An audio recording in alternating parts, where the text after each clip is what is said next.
This conference will now be recorded. Okay, thanks everyone for joining. We'll call the meeting of the Stratford Housing Partnership to order at 12:01 on February 16th. It's good to see everyone. It's been a little while since we met in this capacity. We've got someone else coming in, Eileen, I think. Okay, who just called in? Hello? Yeah, what is your name? My name is Kathleen Callahan. Hi, Kathleen. Hello. I'm going to call in too.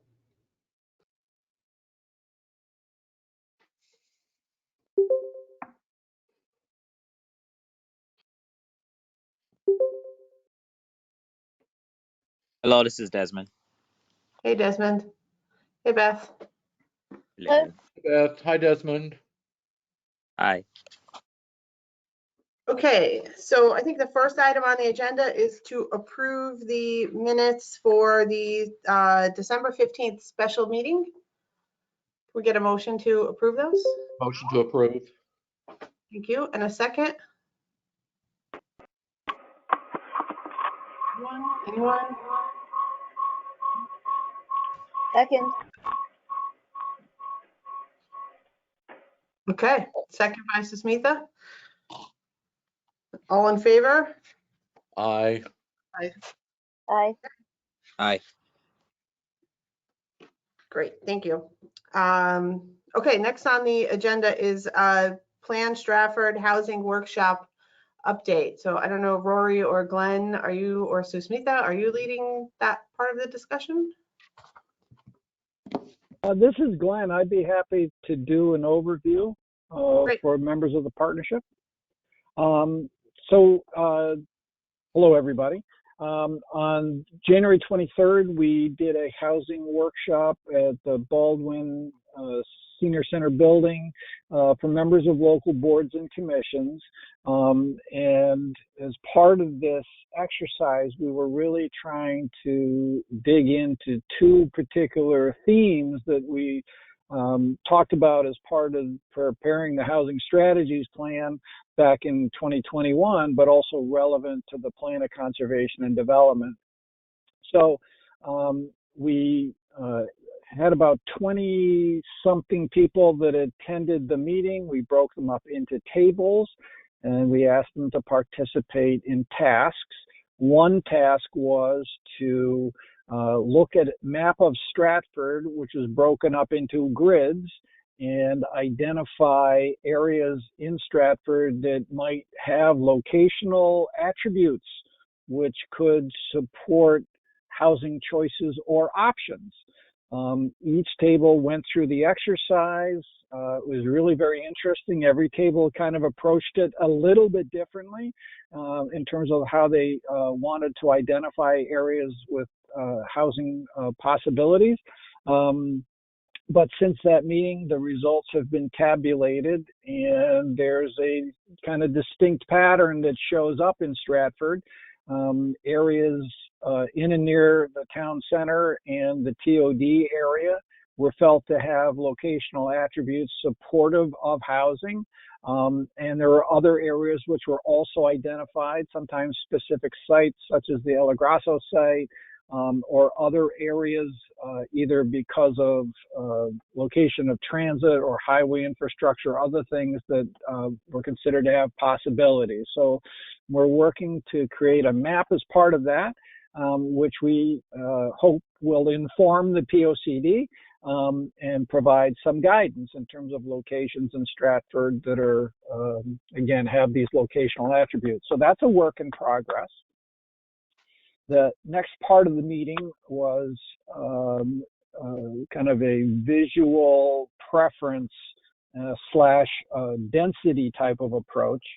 In the first exercise, we had given the various tables dots of different colors representing what we called housing points. And there were 3 colors.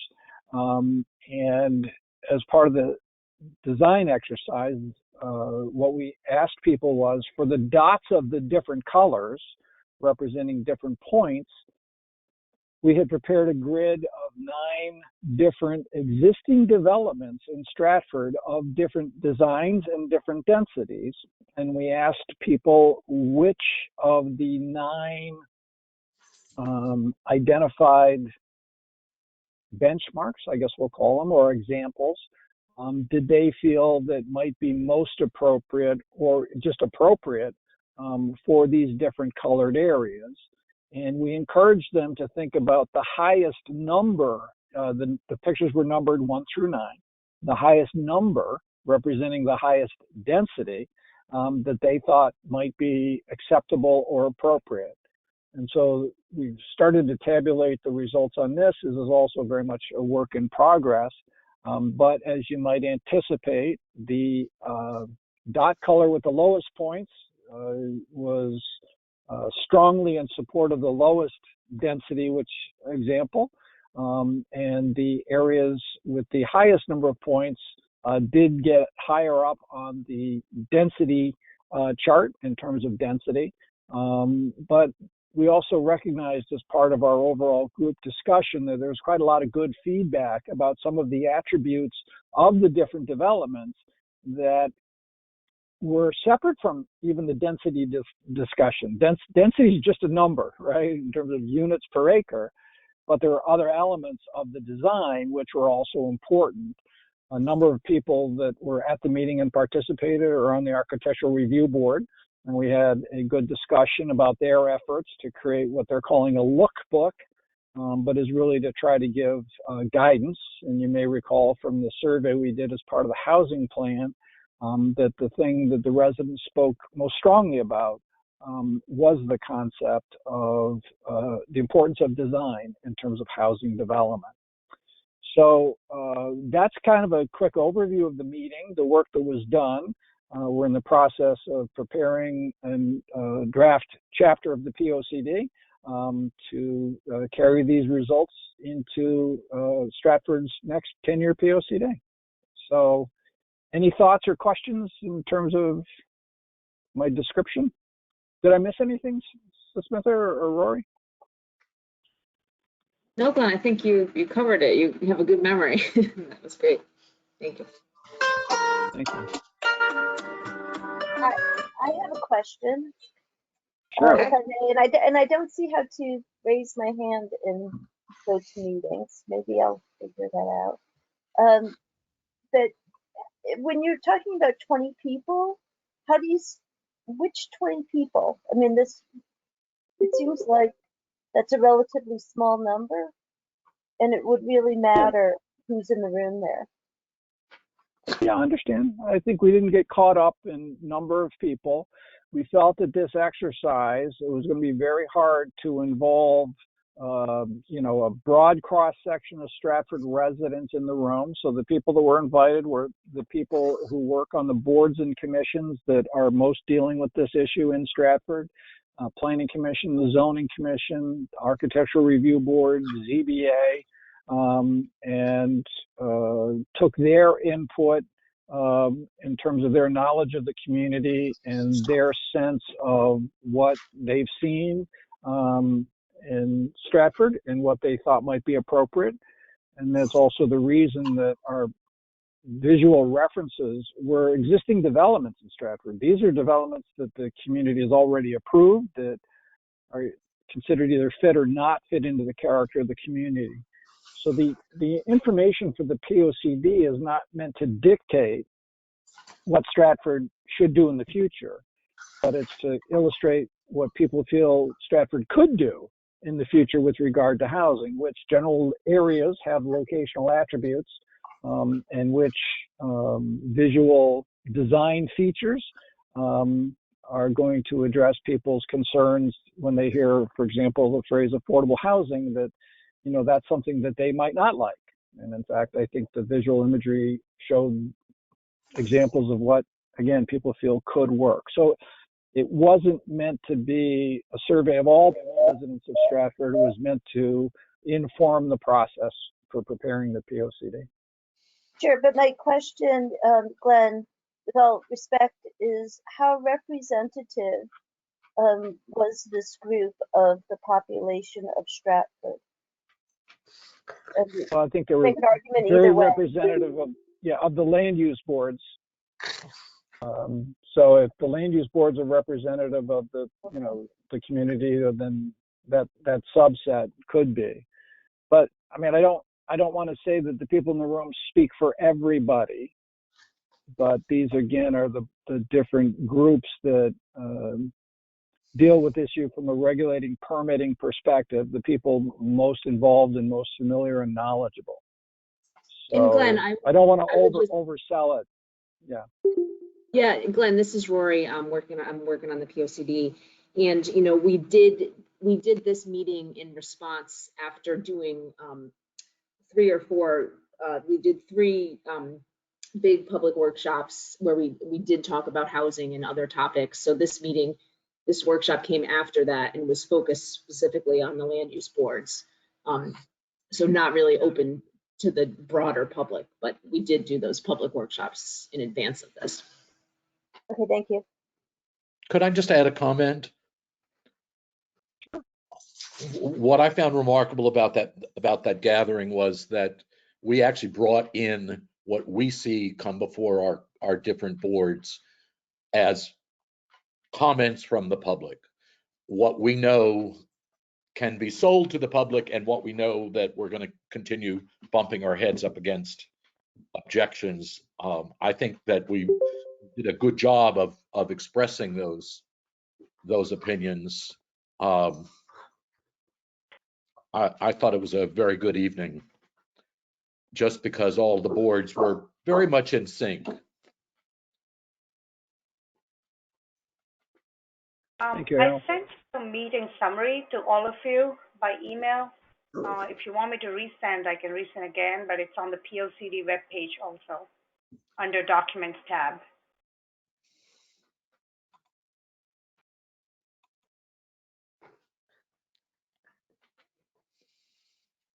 Okay, All right, any other?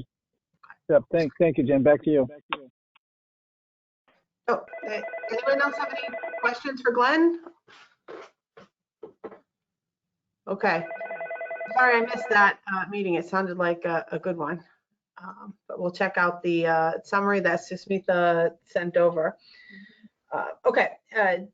Next on the agenda is next steps for the housing partnership. So, we have not met in the capacity of the Stratford Housing Partnership in a while.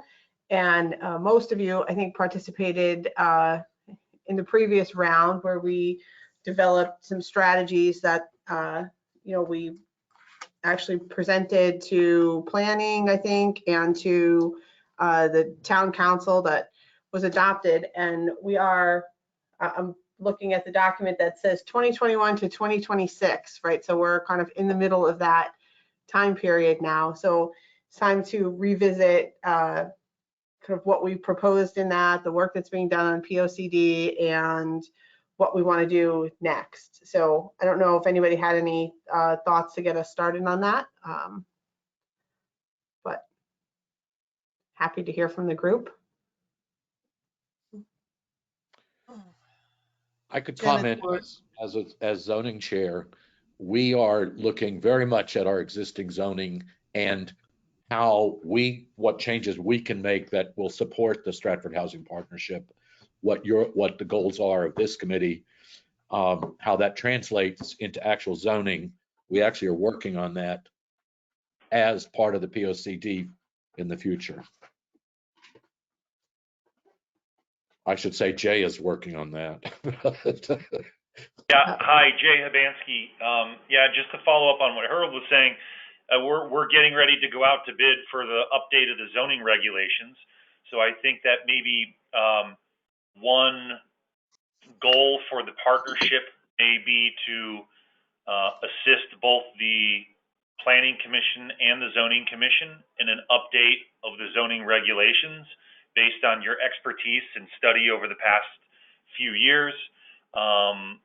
Have some periodic meetings with us and give us guidance from your perspectives. I think that might be one agenda item that can be one of, just kind of stays on your agenda. Maybe 1 month you may not have something, but in a bit more homework another month. Yeah, I think that's a great idea.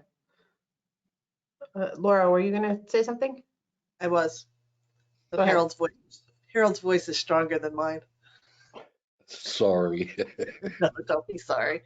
Can you also include, though, Architectural Review Board, because they're very interested in what we're doing, and they feel sometimes that they don't lack enough empowerment to move forward with some of their ideas. I think if we were to say to them, we're looking for your input, I think it might help our ultimate result. Architectural Review Board with the zoning regs or with housing partnership or all of the above? Or All of the above. I think the Architectural Review Board plays such a big part in getting community acceptance that we really need to formalize as much as we can their voice in what we do. No, and actually the timing of that comment is perfect, Harold. I have Tom Sarkowitz's lookbook for the Paradise Green area, and it's very interesting to me. It's very insightful, and it's very well done. And I don't know if he brought it, Mr. Smith, before architectural review. It was just an internal document. It's really, really detailed, but it gives you his vision, his imagery of what the area could be. And when you have a picture, everybody can comment because they can really envision everything. And I think the pathway for that is great, and it might be something perfect for housing partnership to focus on certain areas. My only concern, and actually Tom Smith and Mary and I are going to get together shortly, is we don't want to restrict. We just want to put something out there that people can start thinking about and modifying, put their own fingerprints on, I guess, with regard to their houses, their residences, that kind of thing. But what I was going to say before, Jay, did you want to comment on that before I go on? Nope, continue. I thought you were wrapping up. Go ahead, Mayor. There are a couple things, when zoning, when you do the plan and possibly include ADUs. Is that part of the concept? Because some of the priorities we had as the housing partnership are that and affordable housing. So I was just wondering what the focus is for zoning. What are you including in your review? So just two things, and I can answer your question first, Mayor. So the Zoning Commission has tasked me with putting together a very conceptual preliminary draft ADU regulation based on a lot of the feedback that we have received from the housing partnership, a lot of the feedback we've received from residents from the POCD outreach process, and the Zoning Commission, and Harold, interject whenever, the Zoning Commission felt that we didn't want to wait for the end of the zoning regulation update to address this ADU issue. And so it sounds like, I think the tentative plan for that is I'm going to put together a draft. The Zoning Commission is going to informally discuss it and then informally refer it to the Planning Commission for commentary, maybe the Housing Partnership for commentary during this informal review process. And if it makes it out of that informal review, well, then we will consider an actual formal application to consider revising that. I mean, that's far down the road. So there's going to be just a lot of, I think, conversation between zoning, planning, housing partnership before anything happens. So everyone will have an opportunity here to at least consider any changes. And just stepping back, one more comment. There is a really strong relation between design and housing. Just going back to the Architectural Review Board, and Harold, you can attest to this as well as you sit in these zoning commission meetings with me. What a building looks like always seems to soften density. And so it is really important, the envelope, what a structure looks like is so important to making housing palatable at any density. So there is a really strong connection. I just wanted to make sure that the partnership kind of understood that connection. I'm sure you all do, but I just wanted to reiterate that. Thanks. And Jay, if I could just add, it's something that developers don't mind doing. They might complain momentarily, but it's something that they're willing to accept, that that's what Stratford has as their vision. I can modify my plans. I can name 5 different developments over the last year that have all modified their structures to meet what our expectations are in terms of our architectural vision. So I think that it will also reduce a lot of the community pushback. A nicely designed building eliminates a lot of that discussion, and it also makes for a better site plan. This is Glenn for a moment. I think as part of the Stratford Housing Plan, you may recall that there was a page or 2 in there about the concept of design. And I do think it's the number one thing that residents speak to. So Mayor and others, if the preliminary lookbook for Paradise Green could be shared, it might be possible to include that in the POCD chapter about housing, to say to the community that we're looking at ways to do things like this and be proactive in this area. And I think it may help people visualize and understand what we're hoping to achieve for Stratford in terms of our housing strategy. Earlier in my career, I worked for development companies. My job was to get permits and approvals. And I think, as Harold points out, a lookbook, which is available for different areas, and I don't think we need them for all areas of Stratford, but maybe the areas which sort of emerged as part of the locational exercise. But if you tell them before they start putting pencil to paper or computer screen these days, I suppose, what the design is you're looking for, it becomes part of their application. If the application, they've spent thousands of dollars with architects designing something, and now you tell them you want to change, it'll drive them crazy and we'll get resistance. But I think if we can get everybody on the same table in terms of our aspirations for design, the developer's acceptance of the design, the refinement of the design, I think people could celebrate new housing as opposed to oppose it. So if that's, I don't know where that's at, the lookbook, but I think that would be something that we could share even in a preliminary draft stage. I think that would be very helpful. It's on my coffee table in my office, and it's very preliminary, and it's not ready, and it renames the whole Paradise Green area. And this is not, if we go down this path, we will end up in a rabbit hole as it is right now. And I don't want to, it's premature, Glenn, but I get it about the picture and the vision. But Jen, could I just so maybe the thing to do would be not to share that lookbook, but to perhaps share examples of what, I mean, Norfolk, Virginia has done something called a pattern book, which I think is a similar type of thing. And so we can refer to what others have done. So maybe there's a way to get there, Mayor. And so let me think about that as part of the work, my assisting Rory on the POCD stuff.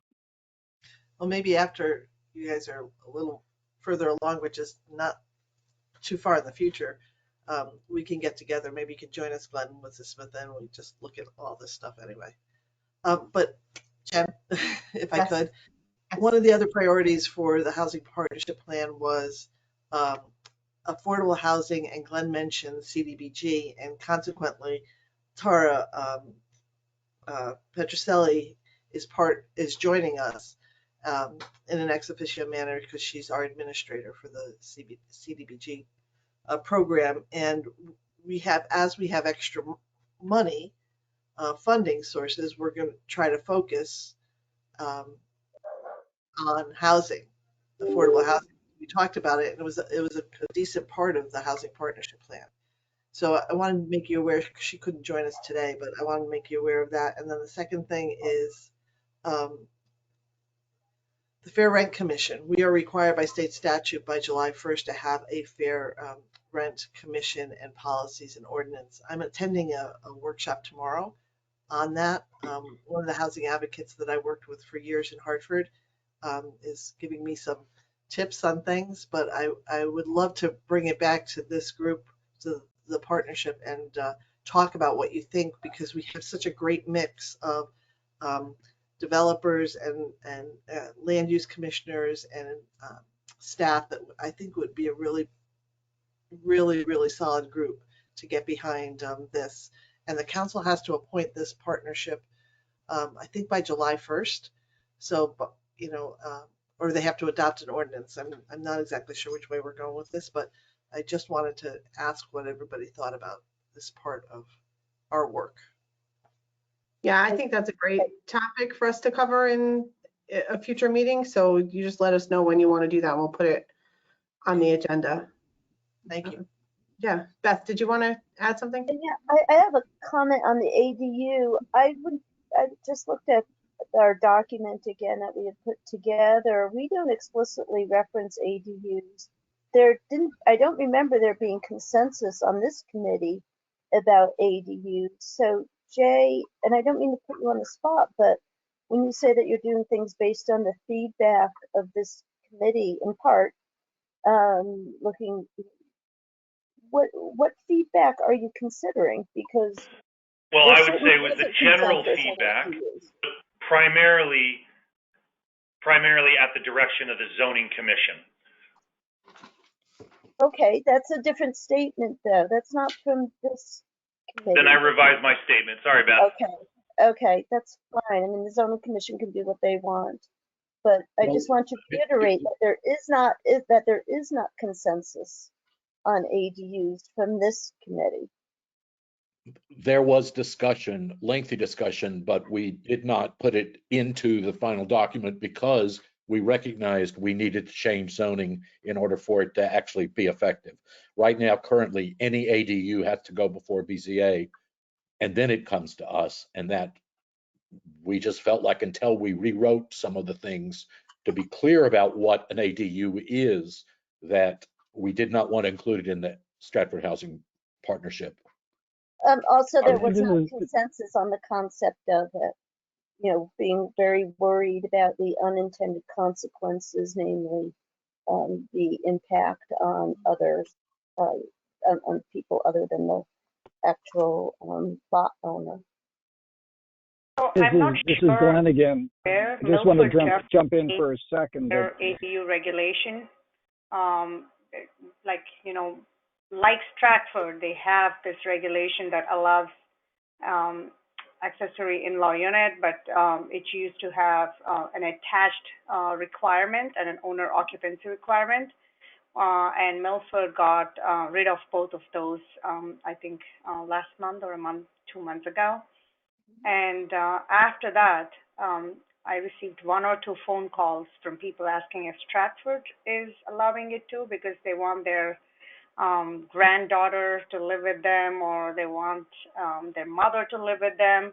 And I said, until today, our ADU regulation requires people to have units attached with an internal accessway and an owner occupancy requirement and less than 800 square feet. And you can look at the Milford regulation as a guide if that helps, just to figure out and start thinking about this. This is Glenn again, too. I think I'd like to just point out that the Housing Strategies Plan for Stratford was adopted in May of 2021. And in that legislative session, about a month later, the state passed Public Act 2129, which essentially mandated accessory apartments unless municipalities opted out. And this has caused a grand rethinking in pretty much every municipality around the state in terms of accessory dwelling units. And so I just think it's important for us to recognize that our plan, even though it's only 2 years ago, was at a different time. And so the world and the issues related to housing are going to change. So I think what Jay and Harold are doing with the Zoning Commission and involving the others is a step in having this journey about what we feel should be Stratford's approach to accessory dwelling units. So I don't think that Stratford should be held back because something wasn't specifically mentioned in the plan, because the world outside of our boundaries changed a little bit. So I think we can see what Jay and Harold and others come up with. May I just make a final comment? I'll try not to make it long. This is a human need. In the 5 ADUs that have come before zoning in the last year and a half, every single one of them is someone who's disabled, someone who is old, someone who is a family that is stressed out. So each one of these that have come before zoning, there's a sense of humanity. There's a human need that each one of these have carried along with them. That when you look at Stratford Housing Partnership and what our goals were, one of the things that we were very clear about is we wanted to help young families, we wanted to help old families, we wanted to help people with medical needs. So I just think that that has got to remain one of our chief motivating Yeah, and I also ideas. want to add one last comment. In planning, oftentimes we look at who our competition is, who our neighbors are, what are they up to, and what is the good that we can adapt and take in, because you don't want your future housing market to look like somebody wants to move to Stratford, but they feel like there's a competitive case for them to move to Milford. Not advocating that you strongly do everything that Milford does. There are some bad things, but if there's something that will make you put in a difficult spot as a municipality in the future, it's worth looking into. Yeah, I'm sorry, I just can't let it go that I'm looking at this through what may be interpreted as an inhumane lens. I think also retaining, having certainty of the sort of property one is buying and the neighborhood that they're buying into is also a very humane thing to do. So I just can't. I think that I'll just leave it at that. It will be interesting to see how those municipalities, what actually happens, and be able to contrast it with municipalities who haven't made it as easy to have ADUs. Yeah, I think those are good points, Beth. I think, there's a lot of things to consider on all sides of this, but I think it's a topic we should continue to discuss here as a group. Thank you, Jen. Anyone else have anything to add on that? I had something to add about next steps. Great. If the town wants to work on a moratorium for 8-30Gs or not as a priority, just to get those notorious 8-30G developers dropping their proposals at any location in the town, just to prevent them, if you want to make it a priority or not for the next year. I just want to know.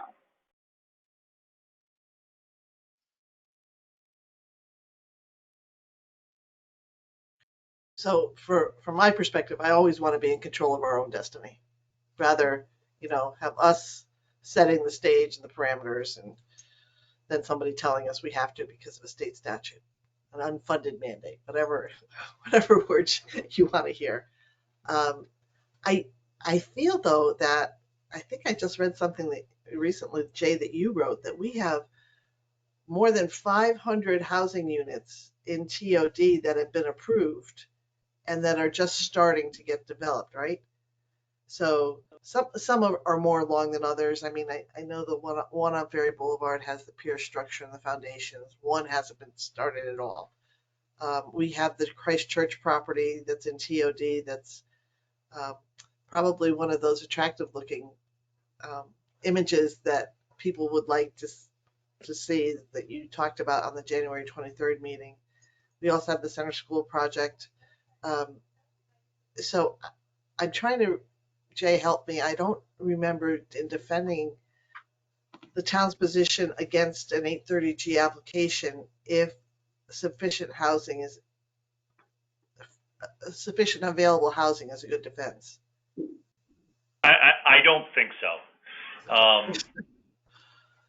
And I mean, and the reason I say that, and you know, I'm not an attorney that defends these, but I know enough to be dangerous. But the town of Stratford has probably 20% organically affordable housing, yet it doesn't qualify. And if that isn't enough, just having housing or ample housing, I just can't imagine that it would be enough when we have housing that would qualify in terms of its cost, but there's just no deed restriction on it. So I don't believe so.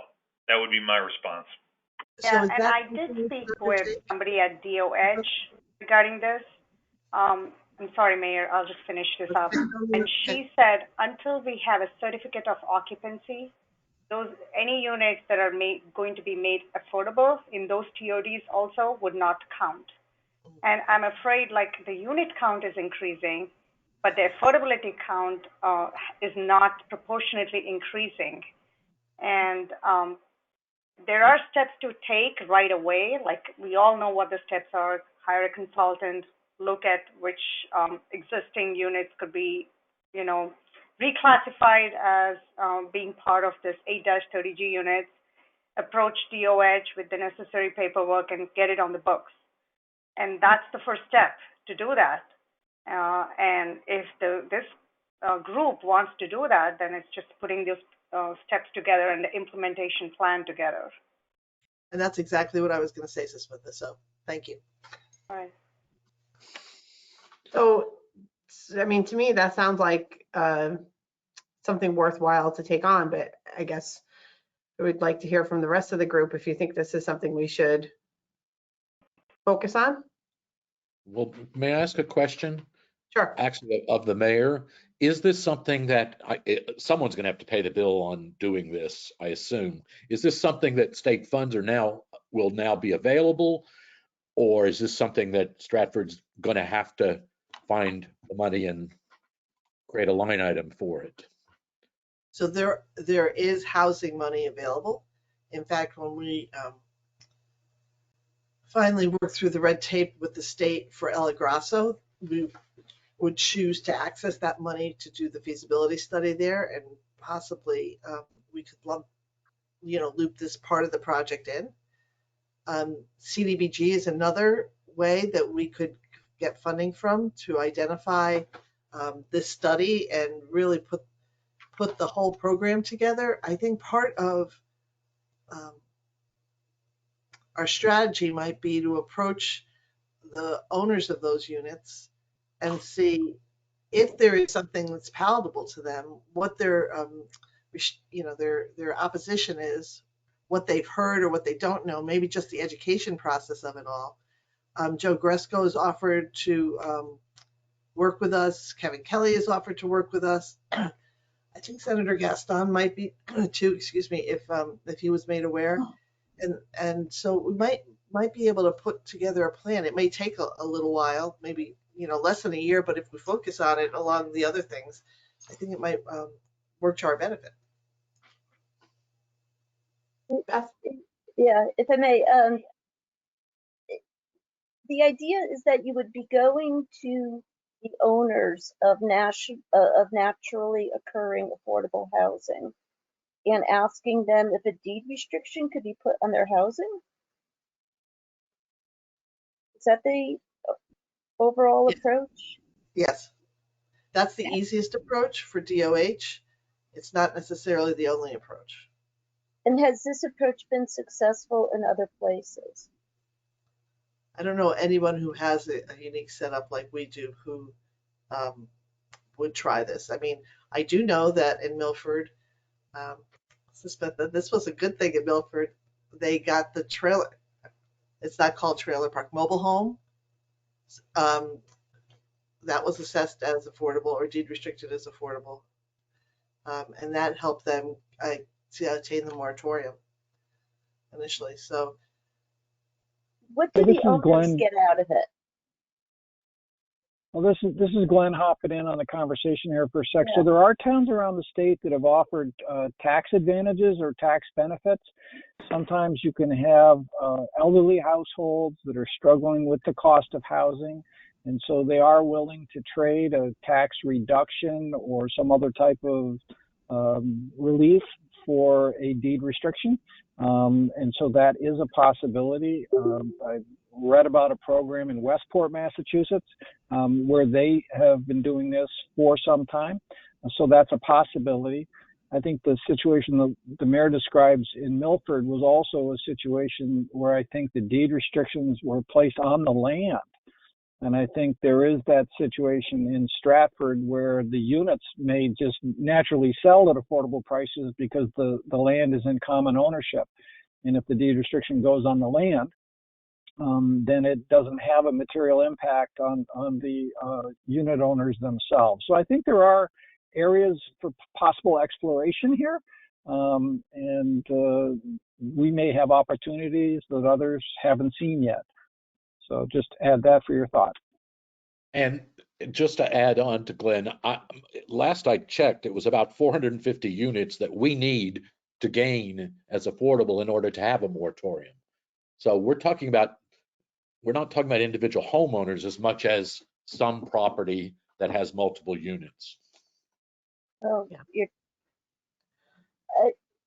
it might be wise to have a study done first to look at the different approaches that are used and how successful they've been before actually going out to owners of property. So the cost of this isn't simply the consultants, it's also the tax, possible tax abatements that might go along with it. But I think that there's some background study that would need to be done.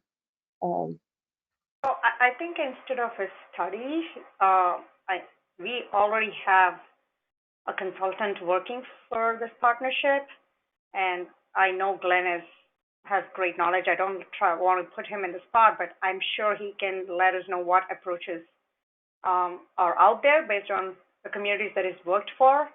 And if you can just give us a one pager on what approaches are out there, maybe that's something you may want to just, research yourself or know more about those communities. I don't want to do the research myself. I actually would prefer a study done and brought to us with a program plan design, with a recommended program plan design for it and the cost of what that program might look like. I like to do studies, Beth. I'm a planner myself by profession. My job won't be there if I don't do studies. But sometimes I hate doing studies for every single thing because it just extends the time that you take to make a decision and act on something. Mm-hmm. But it also helps you design a better approach. I mean, if there are different approaches that are being used, I don't know what the optimal incentive is to go to owners of properties and say, this is what we're proposing. And And I you think don't want to be going out with like 4 different choices either. You want to kind of have that decision made ahead of time. each situation is gonna, obviously, I'm stating the obvious, each situation is gonna have a different approach. So if you're looking at a large scale deed restriction program, and we'll just use, for example, Stony Brook Village and Success, 700 units up for grabs that were deed restricted and are no longer. So I think you find out what their needs are, and my guess is that those needs are infrastructure needs. I just happen to know through conversation that there are probably millions of dollars worth of roof repairs that are needed there. So there may be a way to incentivize or partner with the co-ops to help them get, and you got to kind of get in the mind of your co-op owner over there. Would they say, look, I'd rather deed restrict than get another $500 a month a fee added to what I'm paying every month or every year, whatever, every quarter, and that you may be able to get some consensus there about, look, I'd rather take the deed restriction than a $300 a month assessment for the infrastructure repairs that we need. And so I think, that's just one example. I know, Beth, you were saying, is there an example of an approach? I think that might be one. So if we're just talking about one area though, then that's just a negotiation with that one area, and that's a co-op. So I don't know, we may be able to negotiate simply with the co-op board and not with individual owners there. I don't know what the technicalities of that would be if we have to go down to So I've the had owner the level. opportunity to meet with the co-op leadership, Mm-hmm. and when I met with them 4 years ago, they were not interested. They're a small representation of the ownership. Even getting to the ownership is something that we would have to do. This would have to be a public process, I think. So I think a strategy and a plan would definitely be warranted.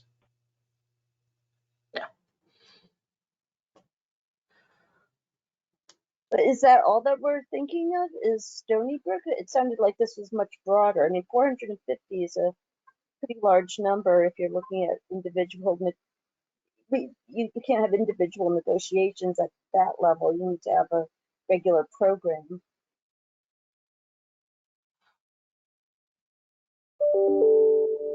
The strategies we're using is money given from the mayor's charity for housing, to some of our nonprofits, is incumbent upon them deed restricting those houses. So that would be those housing units. So currently we're working on 12. So that's one strategy.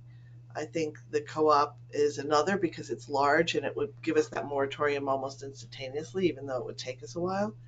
And secondarily, for the owners of the co-ops needing roofs and not having the ability to have that additional assessment. Some of them have been done already, but there are, as Jay said, many more that need to be done. It's some relief, some financial relief, which is always warranted when we are dealing with housing that's affordable. Yeah. Hey, this is Desmond. I think on this issue here, definitely not worth overlooking just the individual multifamily owners. I know there's a lot of units there. Certainly, you also want to approach the larger complexes, but you have a lot of units out there that, like we said, are already affordable in the sense that rents may not have been raised in years.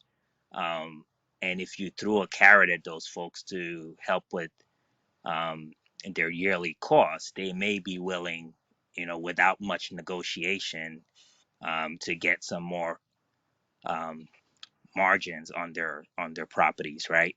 And I know many people that would probably fit that profile, Yeah, right? Desmond, and I don't agree with that. I don't disagree with your approach. I think part of the challenge with that is that the values from neighborhood to street can change, and by going for a larger swath of land and some of those areas that we're talking about over at Success and Stony Brook, there's some consistency with property values and what properties might sell for 5-10 years down the road. The advantage I see with targeting that area is just the stability and predictability in the negotiation of or the incentivizing. So, but I don't disagree with your approach of, not losing sight of some of these smaller property owners, the two families, the three families that are existing. So, Yeah, it's a good point. I think there's just a lot of people there that are just looking from a pure dollars and cents kind of thing. Like, hey, and again, there's a big picture, view that you have to take at this, because what am I giving up future cash flows and stuff like that, that people are looking at the economics of it. But I think a lot of people would, if they were thrown enough of an incentive, if it's tax abatements or something else that reduce their year over year costs, they may be willing to look at that. But it has to make sense. It's all mostly economic, if not purely, even though there's the moral value there too. I mean, it sounds like we're working on designing a program to get 400. The end result we hope is getting 450 units deemed affordable, and I think that takes a lot of thought at the design stage.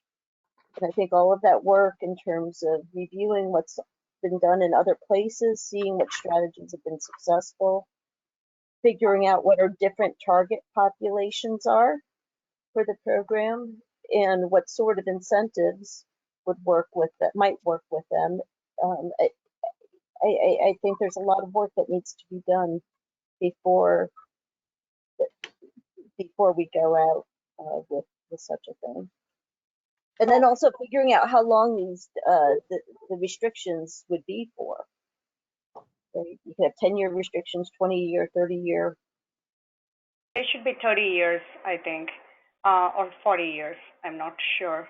But I want to just end at this note. Just imagine you're designing a program, you're working on the program, you're doing a study in the next 6 months. And then we get a developer again, like we got for 795 James Farm Road or some other property where the town ends up, having to spend so many resources because it's a public health, safety, and welfare issue. But clearly there will be lawsuits after lawsuits, and then your time, your money, your resources are being spent to fight that lawsuit. Just think in your head, is it worth your time, or just act on it right now? I think acting on it would be wonderful, but if you had an approach that would be successful, I don't think that, from the sounds of it, I don't know if we have an approach that's successful, nor one that would be publicly defendable right now. So, yeah, I think at some wish point in this time was done, I wish we started a while ago with this, frankly. But I think we got to start the dialogue someplace. So I think, as Jennifer had pointed out, if we were to say this is something that the town should actively investigate, that'll start the ball rolling. The next step, I think, would be to check with Stony Brook or others, and then, as Beth indicates, sort of design a program. But if we have to figure the whole thing out before we even start the investigation, we're never going to get there. So I'm just wondering if maybe it could be something in terms of a priority for the housing partnership to say, let's investigate this opportunity or situation, including, let's say, meeting with Stony Brook. And they might say, no way, no how. Or they might say, you know what, there might be a way that this could work.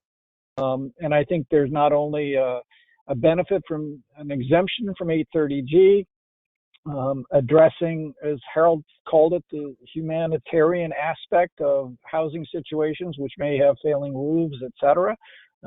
It could be a way to win-win for everybody, but the question is, when do we start? And I think that is something that the partnership could weigh in on. If you want to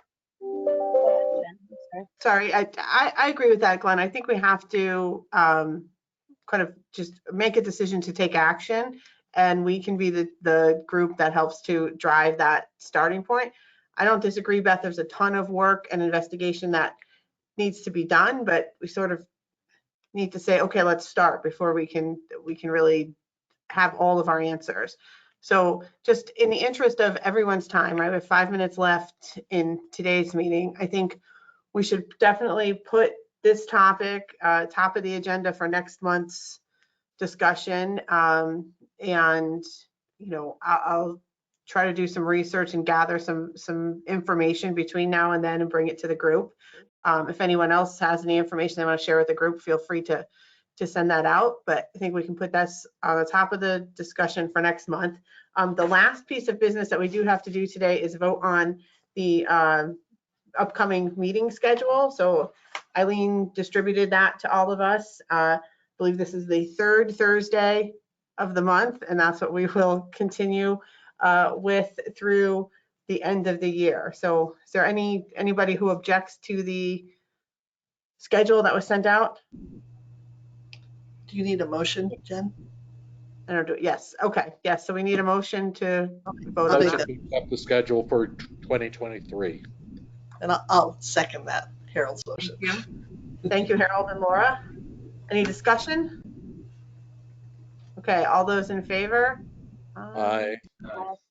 Anyone opposed? Okay. Great.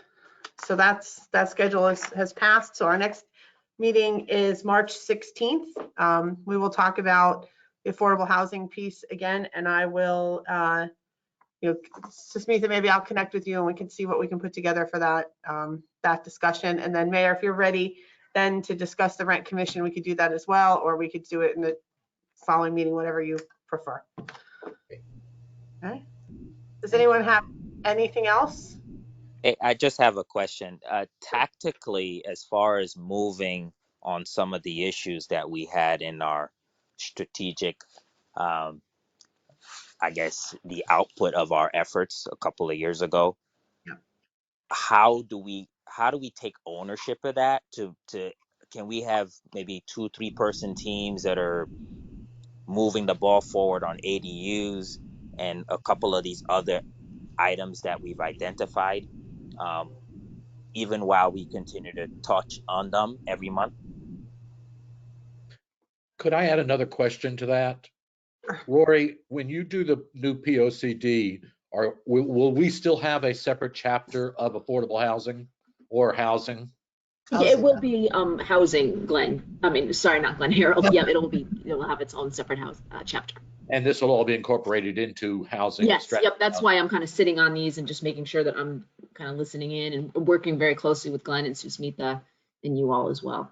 Well, ultimately, we're going to have some idea of what you're doing in terms of smashing all of this together in terms of the final document. Yes, yep, so and Susmitha, correct me if I'm wrong, but we would share the draft with this group to get feedback on it, definitely. Yeah, and the only thing I'd like to add to that, I don't think that the partnership should wait for the POCD before they start work. I agree with what Desmond said. I think if you guys can start work, or even with subcommittees and the POCD is trying to keep up with you guys, that would be pretty awesome. I know it's going to sound a little eye-opening, but the next affordable housing plan for Stratford is due in 3 years. So you can see how fast 2 years have gone by. Yep. So time is of the essence. Yeah, agreed. And I agree, Desmond. I think that's a great suggestion. Sort of dividing and conquering, having some people do a little research, work on things in between meetings is a good idea. Maybe we need longer than 1 minute to dig into that, but I think that's a really great approach. So Jen and Desmond, you already have some folks doing that. So Jay is working on language with Harold, and then Tara and I are working on some affordable housing, which when Tara comes to the meeting, she can give an update on what's happening with Emerge and Catholic Charities, because those are the 6 units. And then maybe there are other nonprofits who own housing who are willing to do the same thing. Not you, Liz. I know you're a nonprofit, but outside of the housing authority. So maybe that's something that we can identify and look at. So we can move the needle a little bit, not as fast as we would if we had 700 units, but a little bit. Understood. Thank you. Thank you, Desmond. May I ask for one thing from Susmitha? Susmitha, could you give us a formula of how many housing units we need for affordable, and how many market rate units would we have to build in order to achieve that? Sure, I can get that number. Assuming which ratio, Harold? I know, but if you look at those numbers, you No, understand just why. asking, assuming which ratio of affordable? Well, right now we're trying to go for 20%. But there's nothing in law that says we have to have that percentage. Right. Is that for the moratorium, Harold? I'm kind of, Yes, a lot of what we've discussed today is outside of a 830G problem, which hasn't gone away. So I'm trying to, if we restate this information, our committee actually understands why we're doing all of this other work, why it's so critical. Does that make Right. sense? Okay, it's 1:01. I'm sure we all have another meeting. Oh, Liz, did you want to say something? Yeah, just quickly, I just want to reiterate that affordable housing is definitely 100% needed, not only here in Stratford, but nationwide. We just opened up our waiting list for Section 8, which is participants renting in the private market. And as of yesterday, and we're not finished collecting all the mail that's being postmarked, we received over 9,732 applications. God. Oh, So my God. there is a definite need, and this should be a priority. Thank you. And that's just Stratford? Applicants were nationwide. So we received applicants from Hawaii, believe it or not, Stratford. I want to say the last time I checked, there was only 7 individuals who applied.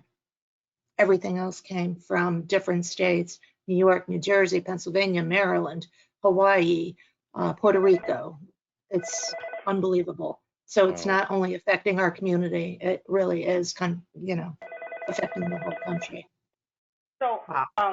Jen, I don't mean to prolong this meeting, That's okay. but I have one last thing to say. I have this 8-30G moratorium sheet from Fairfield that they have been tracking. That's very old, but that just gives you an overview of how people are doing in other communities to achieve that moratorium. So I'm going to send that along by email just for you to take a look at, how they're tracking data and using that data. That would be great. Yeah, that'll be interesting to see. Okay. All right, everyone. Thanks so much for your participation today. I look forward to talking to you all next month. Oh, do we need a motion to adjourn? Eileen, A do motion we? To adjourn.